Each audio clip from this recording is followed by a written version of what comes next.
Hey folks, Jonathan here. Another evening here, Saturday evening. We're gonna play around with this core box. Well, not a core box. Cope and a drag, I guess what you'd call it.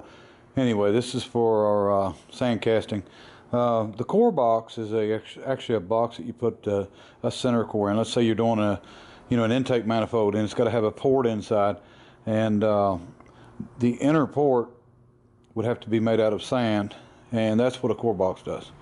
Call it what you want. I'm not going to tell you the right thing because I don't know. I didn't learn this stuff from a book or anything like that. I ended up figuring it out on my own, so I'd be lying to you if I told you I knew.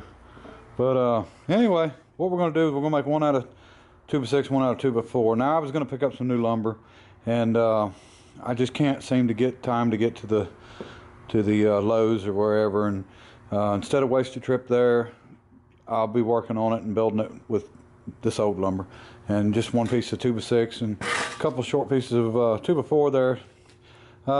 Just about everything I've made when it came to big parts, small parts. A lot of times I'd have to build a flask for it. I might need to go in there and check the right name so I don't tell you wrong, but I've had to basically build one, and because you don't want to have a bunch of extra sand in it, but you don't want to have too thin of sides too, where your part is close to the edge of your box. So anyway, this is our tallest part. This is one I haven't painted yet, and anyway, as you can see, our parting line, which a parting line is a center part, and I'm going to grab let me grab something up here and see if I can find something random here that has a parting line. And this has a parting line. This is a hand crank. This is for a International M throttle governor engine, like a hit and miss. There's a parting line on both of these pieces, on the handle and on the or the swivel part of the handle and the handle here. You can see the line down here, and you can see that it's raised. It's different, and then you can see a line here. Okay, that means that this part was in the bottom of the box, and this part was in the top of the box. Same with this. One part was in the bottom, one part was in the top. And we're going to do this different. All of it's going to be in the top. And this is what we're going to use is the 2x6. And you can see when we're done, we'll have about a little over 2 inches of sand above it. And of course, we're going to have 4 inches of sand below it, or, well, we'll have less than that, I guess, because of course the 2x4 is not 2 inches. But anyway, the the other one will be here, and the sand will actually come up inside this, and it'll be pretty simple as we do it. You'll understand it, and I'm sure some of you already do. But anyway, what we want to do, we don't want to have it that far from the end. Something where we have 3 or 4 inches of sand, so we can go down and cut it, and we'll just come up with a size. No, you don't have to. There's no rules on what size it needs to be, but we're going to do that, and then we're going to make something so they slide together, straight every time. The way that I'm going to have to do it, the slides, I'm going to have to do it a little different, because when we pack this particular one, it's going to be laying on a board, and we're going to pack the sand. Then we're going to take it and flip the whole thing over. So if we do that, our pieces that shoot down the side, that hook into your other box to keep them straight, can't protrude down.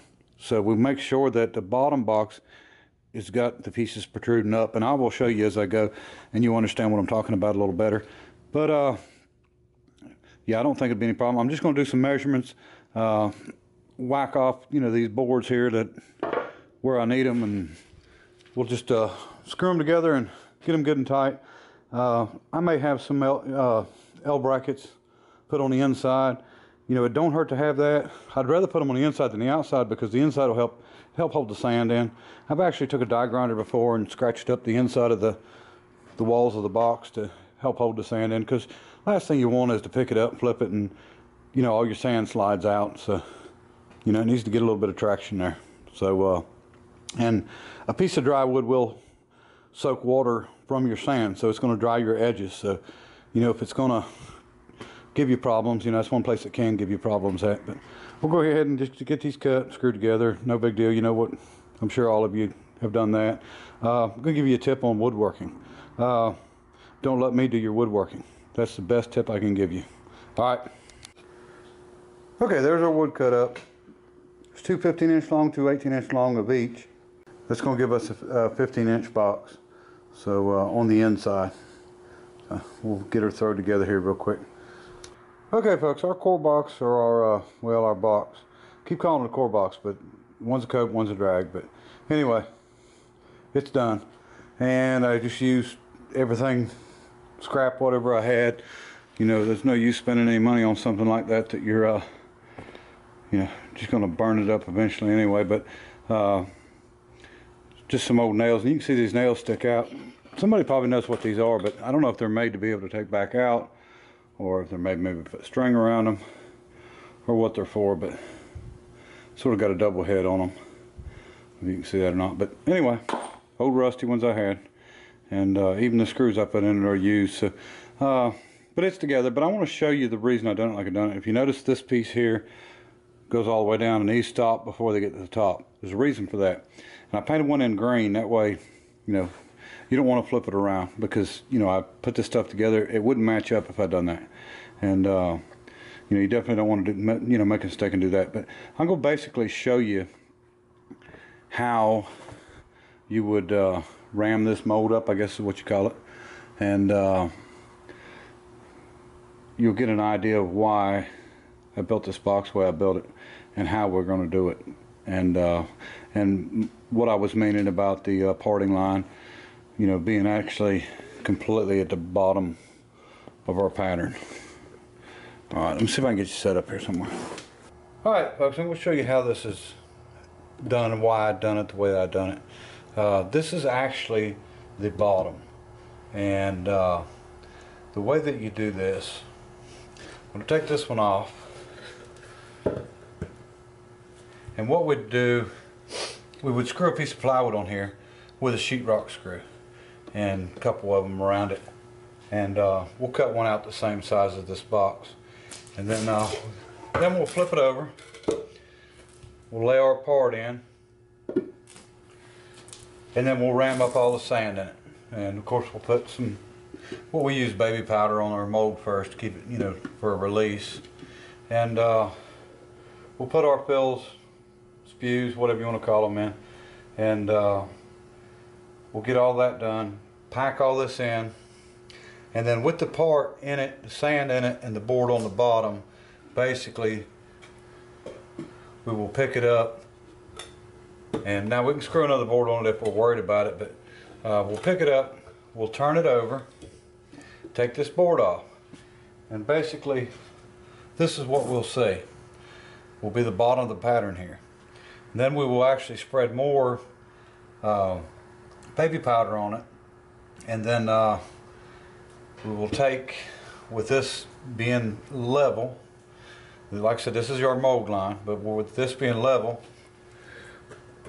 we'll stick our bottom back on, and then we'll pack this full of sand. And we can take the board, if we want, that we took off from here and put it back on the bottom. And don't have to, but we can. And then basically what we'll do is we'll take this whole mold and we'll turn it back over. And then a lot of times I'll take sheetrock screws and put it in here too, because you don't want it falling apart like it just did on me. But basically, you know, this stuff starts getting heavy too. People don't realize how heavy it is. But basically we'll set it up, we'll flip it over, set it back down, we'll take this board off, and then we'll be able to pull, you know, back apart, take our mold out, and then we'll be able to fill it. So I'll show you step by step as we do it with the sand, but this will work just perfect. And you can see the reason that I put it up here instead of one on this one going down, because, you know, when you flip it over, you can't have them hitting the concrete or hitting the floor. But that'll work out just fine. And this is just to line it back up every time when you put it on, and then we'll But we're going to get at it, and we've got a little bit more sanding to do on this one right here, and we'll have it finished up, and then we'll go ahead and get the sand mixed up and get to work on it. You know, some people put handles on them. You know, I've actually seen pieces come off the ends, and it, you know, it picks up and then you can flip it over. And you know, if it's more into a production situation. But this is actually light compared to some I've done. You know, I've done some rear covers for case tractors and stuff that you know, the whole thing together was 200 pounds by the time you was done, and it took 2 people to flip it over and, you know, work with it. But we'll definitely drill a couple holes right here, one on each side, and put us a sheetrock screw in, just temporary, you know, while we're doing it, because I don't need it coming open. And I've actually had some steel flasks, some small, you know, factory ones, but you know, you don't it's kind of, you know, it's like anything else, you know, when you're done with the product, you don't know what you use to make it with, and this works just fine. And if, you know, you get a little aluminum on it and it burns it, it's not a big deal. But all right, anyway, next we'll be doing some casting. The one half's done, painted, finished up. This one here I just got to do a little bit on. Don't take long, it's just kind of tedious work for me. I'm not much on woodworking whatsoever, as you can see. Alright, appreciate everybody watching, and next we'll be casting. Alright, bye.